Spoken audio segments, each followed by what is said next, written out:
말씀드립니다. 창세기 다음에 있는 이 두 번째 책 출애굽기는 제가 지금 읽은 것처럼 어딘가를 나온다. 애굽, 이집트죠. 이집트를 나오는 이야기, 이게 출애굽기입니다. 그리고 방금 읽은 본문이 바로 그 출애굽의 모습입니다. 오늘 본문에 우리 37절이 마침내로 시작한다. 마침내. 드디어 그 라암셋이라는 이집트의 한 지명에서, 그곳에서 이스라엘 백성이 장정만 60만이 되는 이스라엘 백성이 출애굽을 시작했습니다. 창세기 마지막에 왜 이스라엘 백성들이 이집트에 살게 되었는지가 나오잖아요. 요셉이 총리로 이집트에서 성공했죠. 그리고 흉년이 오니까 이제 아버지와 형제들이 와서 살기 시작했습니다. 그 70명으로 시작했습니다. 근데 430년이 지난 시점에서 장정만 60만이기 때문에 보통 200만 정도로 봅니다. 한 민족이 됐습니다. 한 가족이었는데 한 민족이 됐습니다. 하나님이 아브라함을 약속하신 그대로 성취됐습니다. 하나님이 아브라함을 부르실 때 내가 너로 민족을 이루게 하겠다 하신 그 말씀. 아브라함은 자식이 없었거든요. 그가 죽기 전에 이삭 한 명 보고 죽었는데 그 약속이 아주 신실하게 시간 속에서 성취된 날이 바로 이 민족을 이룬 이스라엘 백성의 모습으로 우리에게 보여지고 있습니다. 출애굽이라는 것은 그래서 참 의미가 있는 거죠. 하나님 약속이 성취된 날이기도 하고, 그리고 이 41절에 보면 이스라엘은 노예였는데, 이집트의 노예 신분이었는데 41절은 그들을 군대라고 표현합니다. 하나님의 군대. 그래서 이후로 민수기, 신명기에서 대부분 군사 용어를 써서 그들이 군사적인 어떤 진을 편성하고 움직이는 편제가 그렇게 움직이게 성경에 기록하고 있거든요. 그들이 더 이상 노예가 아니라, 그 당시의 노예는 사람이 아니었어요. 사람 취급 못 받았어요. 신분으로 따지자면요. 그런데 그들이 이제는 군사, 군인, 그 당시의 계급 중에서는 중요한 계급이죠. 그들의 계급의 변화는 존재의 변화를 말합니다. 완전히 다른 존재가 됐다라는 거예요. 이 출애굽하는 그 밤에 그들의 존재가 변화됐습니다. 더 이상 너희는 이집트의 노예가 아니다. 하나님의 군대다. 그런데 그냥 군대도 아니고 42절을 보시면 그날 밤에 주님께서 그들을 이집트 땅에서 이끌어내시려고 밤을 새우면서 지켜주셨으므로 합니다. 하나님의 군대인데 하나님이 밤새 지켜주시는 군대예요. 이 밤을 새우며 지켜주신다. 이것은 마치 저는 그렇게 묵상하게 되었습니다. 부모가 이 자녀가 아프면 밤잠을 못 자면서 지켜주거든요. 간호를 해줍니다. 그들은 하나님의 군사이지만 하나님의 자녀들이죠. 하나님이 밤새도록 지키시며 이끌어내시는 존재. 존재가 변화하고 신분이 변화하고 그들이 가야 할 곳이 정해졌습니다. 더 이상 이집트의 노예가 아니라 가나안 땅을 향해 가는 존재로 많은 것이 변화된 것이 바로 이 출애굽 사건입니다. 이걸 성경 전체로 푼다면 이게 구원입니다. 우리는 죄의 노예였습니다. 아무도 이 죄로부터 그 욕심의 사슬을 끊어낼 수가 없고 욕심에 이끌려 삽니다. 그러다 보면 걱정이 생기고 염려가 생기고 다툼이 생기는 그 죄의 노예였던 우리를 어느 날 예수 그리스도를 통해 그 모든 사슬을 끌어내시고 너희는 더 이상 죄의 노예가 아니다. 하나님의 군사다. 하나님의 자녀다. 너희가 가야 할 곳은 육신의 정욕을 따라가는 인생이 아니라 저 천국을 향해 하나님 방향을 정해주신 신분의 변화, 방향의 변화, 존재의 변화가 그게 바로 구원 사건이죠. 출애굽은 그것을 우리에게 그대로 보여주는 우리 신앙에 늘 적용돼야 하고 기억돼야 할 신앙적 내용입니다. 이 출애굽이라는 관점으로 성경의 모든 인물들을 이제 풀어갈 수가 있는데요. 모세를 빼놓을 수가 없죠. 출애굽기는 이제 모세가 귀하게 쓰입니다. 모세가 태어날 당시 이스라엘 남자 아이들은 다 강물에 집어 던져라 하는 무서운 명령이 내려졌던 당시에 모세가 태어나게 되었습니다. 우리 출애굽기 1장을 한번 보겠습니다. 출애굽기 1장 9절 10절을 보실 텐데요. 그 당시에 이 성경의 바로, 이제 파라오죠. 사람 이름이 아니라 직책인데 이집트의 최고 통치자인 바로가 볼 때 이스라엘 민족이 너무나 막 번성하는 게 위협적이었어요.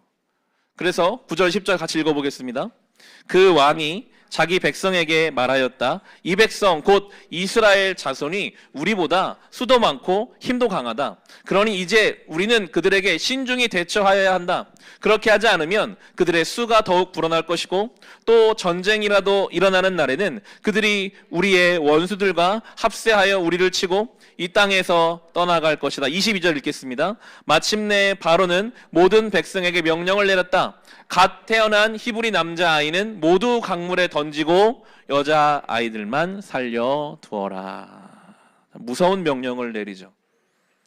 오로지 목적은 하나입니다. 내 권력을 유지하기 위해서라면 방금 태어난 그 어린아이들, 남자아이는 다 강물에 집어 던져버려라.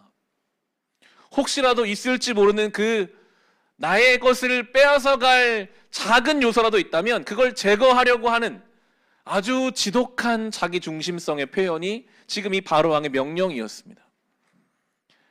지난주도 말씀드렸지만 신앙생활은 중심 이동이고 자기 중심성에서 그 중심 하나님께로 이동하는 게 우리 신앙의 여정인데 그게 안 된 사람이 내린 결정은 나를 망가뜨릴 뿐 아니라 내 주변의 모든 사람을 다 병들게 만들어요. 이 바로의 결정이 얼마나 말도 안 되는 명령입니까? 저는 마치 폭주하는 기관차가 그 레일을 막 따라가면 그 끝에는 낭떠러지가 있다고 달려가는 것처럼 느껴져요. 이런 바로왕의 결정이. 그런데 그것은요, 자기 중심성을 벗어나지 못한 모든 인생의 결정과도 같습니다. 그게 내 주변 사람들을 병들게 하고 내 인생의 끝에는 사망만 남게 하는 거죠. 이 참 무서운 현실 속에 모세의 부모가 석 달을 이 아이를 숨겨 키웁니다. 키우다 이제 혹시 발각되면 온 집안이 다 화를 당할 게 뻔하니까요. 결국 그들이 강구한 것은 이 아들을 어떻게 할까? 갈대 상자에 물이 새지 않도록 칠을 잘 한 다음 이 아이를 담아서 강가에 이렇게 풀숲에 딱 놨습니다. 아마도 누군가가 좀 이 아이를 발견해서 좀 키워줄 수 있는 누군가가 있다면 좋겠다는 마음으로 그들의 최선을 다한 거죠. 그때 우리 5절과 6절을 2장 출애굽기 2장 5절과 6절을 보시면 성경의 표현이 그래요. 마침이라는 단어를 씁니다. 이 마침은 이 모세라는 아이를, 아직 이름도 정해지지 않은 이 아이를 그곳에 그 나일강 긴 강물의 어딘가에 이렇게 놨는데 마침 바로의 딸이 목욕을 하려고 강으로 내려왔다. 시녀들이 강가를 거닐고 있을 때에 공주가 갈대 숲속에 있는 상자를 보고 시녀 한 명을 보내서 그것을 가져오게 하였다. 열어보니 거기 남자아이가 울고 있었다. 공주가 그 아이를 불쌍히 여기면서 말하되 이 아이는 틀림없이 히브리 사람의 아이로구나. 성경이 마침이라는 표현을 종종 쓸 때가 있습니다. 그것은 우연이 아니라 하나님이 하신 일이라는 표현입니다.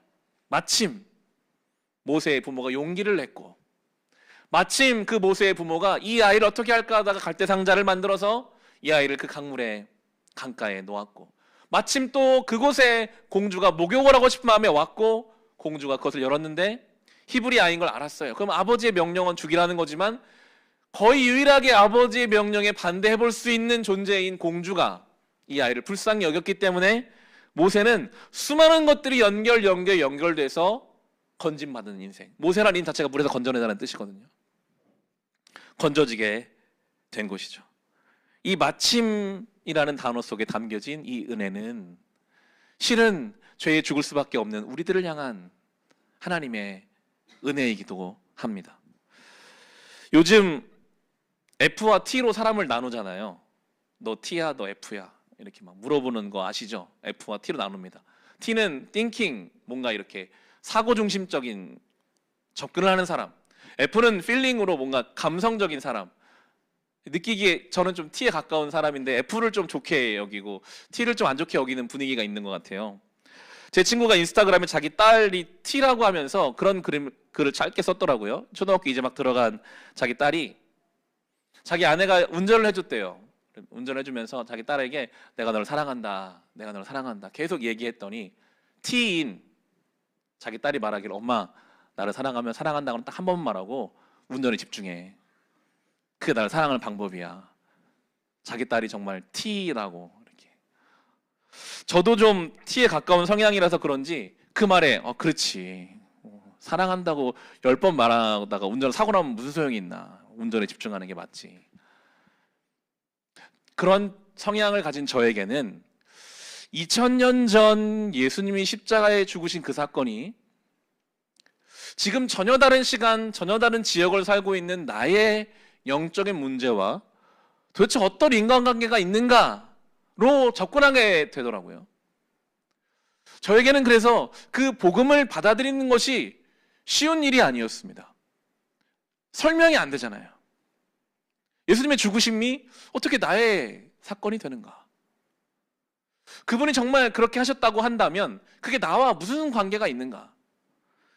그런 저는 마침 태어나 보니 저희 부모님이 목회를 하고 계셔서 교회에서 싫든 좋든 잘하는 환경 속에 태어나게 되었습니다. 저희 집은 늘 사택에서 교회 옆에 있었거든요. 항상 교회에 다니게 되는 사람으로.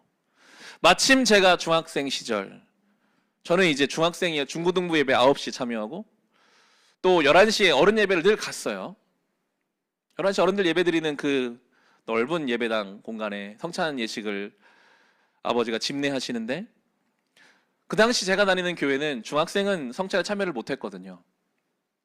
저는 한쪽 구석에 앉아서 성찬 예식이 진행되는 것을 그냥 기도로 같이 있었는데 그 예수님의 십자가 사건이 내 가슴에 확 들어오는 거예요. 설명할 수 없는 그 사건이, 이해할 수 없는 그 사건이 마침 그 성찬에 참여한 저의 마음을 주님께서 모세를 건져내시듯 건져내 주셨기 때문에 제가 이 본문을 묵상하면서 나에게도 그 은혜가 있었구나, 내가 그래서 예수 믿게 되었구나 고백하게 됩니다. 사실 우리 모두가 다 그렇습니다. 그 마침 우리를 건져내신 은혜가 없었다면 누가 오늘 이 예배당에 와서 앉아 있을 수 있었겠습니까? 아무것도 모르는 그 100일밖에 안 된 모세를 하나님 마침 건져내신 것처럼 우리가 아무 준비가 되지 않았을 때 주님은 우리를 건져내셔서 예수 믿게 하셨죠. 그런데 그 살려진 모세가 이제 출애굽기 3장에 가면 80살의 노인이 되어 있습니다. 그는 나이 40의 이집트 왕자 시절 자기의 힘으로 자기 동족을 구해 보려고 하다가 한 사람을 죽이고 그 자기가 죽인 그 살인죄가 드러나자 무서워서 미디안 땅으로 도망가서 이름도 없이 숨어서 40년을 산 모세가 그 80의 나이에 호렙산에서 하나님을 만납니다. 하나님이 그를 찾아오셔서 그에게 말씀을 하세요. 우리 출애굽기 3장 10절을 가보겠습니다. 하나님이 모세야, 내가 너를 강물에서 건져낸 것처럼 이스라엘 백성을 건져낼 건데 내가 너를 쓸 거야. 하나님 말씀하세요. 3장 10절 같이 읽어보겠습니다. 이제 나는 너를 바로에게 보내어 나의 백성 이스라엘 자손을 이집트에서 이끌어 내게 하겠다. 아멘. 하나님 모세에게 말씀하세요. 모세야, 이제 내가 너를 쓸 거야. 내가 너를 건져낸 것처럼 내가 이스라엘 백성을 건져낼 거야. 근데 내가 너를 쓸 거니까 너가 가서 바로에게 말해라. 하나님이 그냥 강권적으로 모세를 건져내실 때도 있었지만 그렇게 건져내시고 나면 어떤 시점에서는 이제 물으세요. 내가 너를 위해서 이걸 할 건데, 너를 통해 이걸 할 건데 너 순종할래 안 할래? 결정권을 모세에게 주실 때가 있습니다. 우리의 신앙생활도 마찬가지입니다. 우리가 예수 믿은 것은 강권적인 은혜로 우리가 예수 믿었지만 그리고 모세에게 뭔가를 말씀하신 것처럼 우리에게 뭔가를 너 이 말씀이 있는데 이런 너를 향한 부르심이 있는데 이런 네가 순종할 게 있는데 너 순종할래 안 할래? 하실 때가 와요. 너 저 사람 용서할래? 용서하는 게 내 뜻인데 너 용서할 수 있니? 이 상황에서 자족하며 감사하며 살아갈 수 있니? 마치 모세가 지금 바로왕을 무서워서 살인하고 도망가서 40년의 시간이 지났지만 시간이 지나도 해결되지 않은 덮어놓은 문제가 있거든요. 하나님이 다시 그 문제를 향해 가라고 하시거든요. 그때 어떻게 할 것인가? 모세는 못 간다고 합니다. 11절에 보시면 모세가 하나님께 아뢰었다. 제가 무엇이라고 감히 바로에게 가서 이스라엘 자손을 이집트에서 이끌어 내겠습니까? 여기에 많은 게 담겨 있어요. 자기에 대한 실망, 이미 40년 전에 자기 힘으로 뭐 해보려다가 사람만 죽이고 도망온 자기 자신을 너무 잘 알거든요. 지금 자기는 가진 재산도 없고 아무것도 없는 사람이에요. 내가 뭔데 내가 갑니까? 그리고 바로에 대한 어떤 두려움이 있어요. 그가 얼마나 큰 사람인가? 이집트란 나라가 얼마나 강대한 나라인가? 그 이집트란 나라가 돌아가는 시스템을 내가 아는데 거기서 200만 되는 이스라엘 노예를 빼온다? 말도 안 되는 일이거든요. 다 계산이 쓰기 때문에 하나님처럼 못 갑니다. 못 간다고 말하는 게 한 번이 아니라 4장 1절도 보시면, 그러나 모세는 이렇게 말씀을 드렸다. 그들 저를 믿지 않고 저의 말을 듣지 않고 주님께서는 너에게 나타나지 않으셨다면 어찌합니까? 4장 10절에도 보시면 모세가 주님께 아뢰었다. 주님 죄송합니다. 저는 본래 말재주가 없는 사람입니다. 전에도 그랬고 주님께서 이 중에 말씀하신 지금도 그러합니다. 저는 입이 둔하고 혀가 무딘 사람입니다. 13절에도 모세가 머뭇거리며 주님 죄송합니다. 제발 보낼 만한 사람을 보내시기 바랍니다. 모세는 계속 못 간다는 거예요. 하나님이 그를 건져주시는 이유는 여기까지 보신 거거든요. 이 모세를 통해 또 누군가를 건져내리라. 근데 모세는 못하겠다는 거예요. 하나님 저 못하겠어요. 저는 실패했던 사람이잖아요. 저는 말을 못하잖아요. 저는 지금 이렇잖아요. 저렇잖아요. 하나님의 분명한 부르심 앞에서 거절하려고 하고 있습니다. 우리가 그럴 때가 있습니다. 하나님이 우리 예수 믿게 하시고 나서 그냥 믿고 끝이 아니라 우리에게 지속적으로 뭔가를 요구하시잖아요. 그런데 우리는 그 하나님의 부르심에 하나님 저 못하겠는데요 하고 싶을 때가 있습니다. 저는 그건 못하겠어요. 하나님 저는 이래서 저걸 못하고 저래서 못하고요. 제발 다른 사람한테 말씀하세요. 저는 못해요. 그런데 모세는 이 못한다는 말을, 못한다는 표현을 하나님께 드리고 있습니다. 하나님 앞에. 그래서 결국 모세는 그 일을 하게 됩니다. 여기에 참 놀라운 신앙의 신비가 있는 것 같아요. 못한다고, 하나님 저 못합니다. 저 말을 못합니다. 그래? 그럼 내가 말할 수 있는 사람 너에게 붙여줄게. 아론이 올 거야. 하나님 저는 못합니다. 바로왕이 얼마나 능력이 큰데요. 그래 내가 기적을 보여줄게. 바로왕보다 훨씬 큰 내가 너와 함께 할게. 그리고 하나님이 계속 모세에게 말씀을 주세요. 내가 너랑 함께 할 거야. 너 이렇게 하면 돼. 이렇게 해보자. 끊임없이 말씀하시고 사람을 붙여주시고 기적을 행해서라도 못하겠다고 하는 그를 할 수 있게 하십니다. 여러분의 신앙생활 가운데 하나님이 우리에게 뭔가를 요구하시는 걸 알겠지만 그걸 못하겠다는 것을 그러면 하나님께 말씀하시면 돼요. 3번, 5번, 10번 계속 말씀하세요. 저 못해요 하나님. 저는 이래서 못해요. 저 이것 때문에 못해요. 그러면요 정말 그 일을 우리에게 하게 원하시는 하나님이 사람도 붙여주시고 가야 할 길을 내주시고 기적을 행해서라도 그 일을 행하게 하십니다. 그렇게 못하겠다고 하는 모세가 가서 하거든요. 지팡이 하나 들고 바로왕 앞에 섭니다. 그리고 그는 경험하죠. 아, 하나님이 정말 살아계시는구나. 하나님이 이집트보다 훨씬 크시구나. 하나님 말씀하신 말을 이루시는구나. 그는 그것을 경험합니다. 모세가 그렇게 떠나야 할 자리를 떠나 주님이 말씀하시는 곳까지 갔고 그가 먼저 출애굽을 경험한 거죠. 그를 통해 출애굽 백성이 이집트를 떠나 가나안 땅을 향해 가게 됩니다. 성경은 그 출애굽의 연속이라고 볼 수 있습니다. 수많은 사람들이 떠나야 할 자리를 주님과 함께 떠나서 가야 할 곳으로 가고 그렇게 하는 역사가 일어나고 있죠. 이번 달 추천도서였던 시느라 씨 책 하나님 그래서 그러셨군요. 저는 이 책을 이렇게 참 뜨거운 마음으로 눈물로 이렇게 읽었는데요. 주보 안쪽 면에 보시면 책 내용을 좀 옮겨놨는데 그 오른쪽 면에 2번째 단락부터 좀 보겠습니다. 당시 내 안에는 번민이 가득했다. 하나님을 믿는데 내 삶은 왜 이렇게 힘들지? 남편과는 왜 이리 싸우고 그토록 미워할까? 그 자리에서 이유를 안 나는 깊이 회개했다. 모든 게 저 때문이네요, 하나님. 남편이 저와 너무 달라 이해되지 않고 그에게 문제가 많다고 여기고 때로는 결혼도 잘못했다고 억울해했는데 그게 아니었네요. 하나님 믿는다고 하면서 하나님을 잘 모르고 구원받은 사람처럼 행동하지 않은 제 문제였네요. 순간 이 모든 어려움의 발단이 말씀을 잘 모르는 데 있다는 걸 깨달았다. 실제로 나는 교회를 다닌 연수는 오래됐지만 성경을 제대로 통독해 본 적이 한 번도 없었다.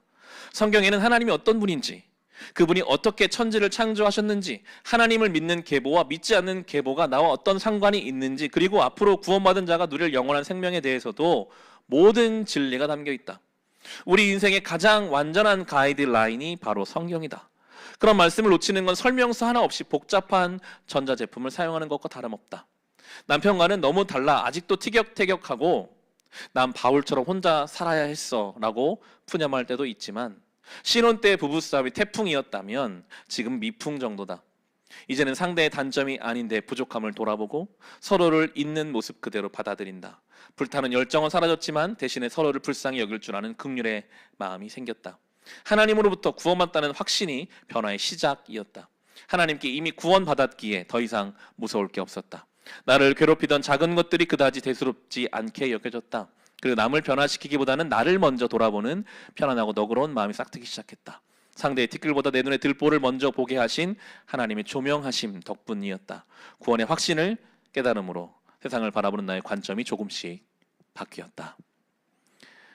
떠나야 할 자리를 하나님은요, 사실은 지속적으로 떠나라고 말씀하세요. 모세에게 너 지금 빨리 가라 하신 것처럼, 이스라엘 백성에게 지금 당장 떠나서 가나안 떠나라 하신 것처럼, 이 시므나 씨의 상황에 접근해 본다면 남편이 너무 달라서 지금 이 부부관계 갈등의 원인이 남편에게 있는 것을 생각하고 남편을 원망하고, 그 원망이 계속되다 보면 이제 후회해야 하는 거죠. 아, 내가 괜히 결혼했구나. 후회까지, 결정에 대한 후회로 가는 그 자리를 주님은 떠나기 원하시거든요. 그의 문제가 아니라, 그가 바뀌기 원하는 것이 아니라 내가 바뀌어야 하는 것이고, 그걸 통해서 이게 후회스러운 결정이 아니라 합력하여 선을 이루시는 하나님의 뜻이 여기에 있음을 발견하는 자리로 가려고 할 때에, 출애굽은 자유거든요. 노예에서, 염려와 후회와 걱정의 노예에서 하나님의 자녀로서의 자유, 권세를 누려가는 것입니다. 똑같은 상황이어도 그 태도의 변화, 결정의 변화가 우리 영혼을 자유롭게 하는 거거든요. 그렇게 우리는 사실 매일의 출애굽의 부르심이 우리에게, 성도에게는 있습니다. 우리가 늘 가진 어떤 감정, 지난날에 대한 후회, 이미 만들어져 버린 나의 삶의 태도, 너무나 명확한 내 삶의 우선순위가 있다면 그것을 하나님 말씀 앞에서 자꾸만 두드려 봐야 돼요. 혹시 내가 지금 당연하다고 생각한 나의 어떤 것들 중에 내가 진작에 떠났어야 할 것들은 없었나? 내가 진작에 버렸어야 될 감정은 없었나? 하나님은 나에게 지속적으로 말씀하셨는데 내가 그게 뭐라고 끌고 안고 사느라 그게 나를 더 괴롭히고 여전히 노예같이 살고 있는 나의 어떤 것들은 없었는가? 그것을 내려놔야. 모세가 40살에 사람을 죽이고 도망가 40년을 그는 그 자리를 못 돌아가고 있었어요. 자신이 없는 거죠. 근데 하나님과 함께 그 자리로, 살인을 저지르라는 말이 아니라 살인에 대한 대가를 하나님이 그의 삶에 계속 지속적으로 물으시죠. 그러나 하나님이 그와 함께 가셔서 해 가시는 일들이 있기 때문에 우리는 그런 마음으로 우리의 삶의 방향을 하나님 앞에 드리면서 가야 하는 것입니다. 그런데 정말 중요한 것은 그 출애굽이 가능할 수 있었던 아주 중요한 것은 어린 양의 죽음이 있습니다. 우리가 읽지 않았지만 출애굽이 가능하도록 6월절에 시작됩니다. 어린 양, 죄 없는 어린 양을 죽여서 그 피를 문인망과 문설주에 바른 집, 그 집에 있는 사람들만 출애굽을 경험하거든요.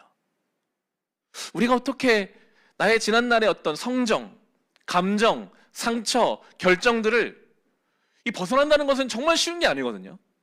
성경은 설명하고 있어요. 그것은 우리 힘으로 되는 게 아니라 우리 어린 양 대신 예수 그리스도, 그 십자가의 보혈을 사모하는 마음으로 의지할 때에 그 십자가를 통해서 우리는 전혀 다른 존재로서의 시작점을 경험할 수 있다. 그것이 복음입니다. 복음은 수많은 사람들이 예수님을 통해서 새로운 삶을 경험합니다. 완전히 다른 삶을 살아요. 세리였던 사람이 주님을 따르는 제자가 됩니다. 출발점이 되시는 예수님이 계시거든요. 그게 우리의 신앙의 놀라운 능력이죠. 얼마나 감사한 일입니까? 저는 말씀 묵상하면 참 감사하더라고요. 내가 매일매일 달라져 갈 수 있겠구나. 내가 매일매일 또 떠나야 할 것을 발견하면 또 떠나고, 또 잘못된 것을 발견하면 또 고쳐낼 수 있겠구나. 내 힘으로 못하면 내가 주님을 의지하면서 일을 하면 되겠구나. 모세를 성경은 세상에서 가장 온유한 사람이었다라고 쓰고 있습니다.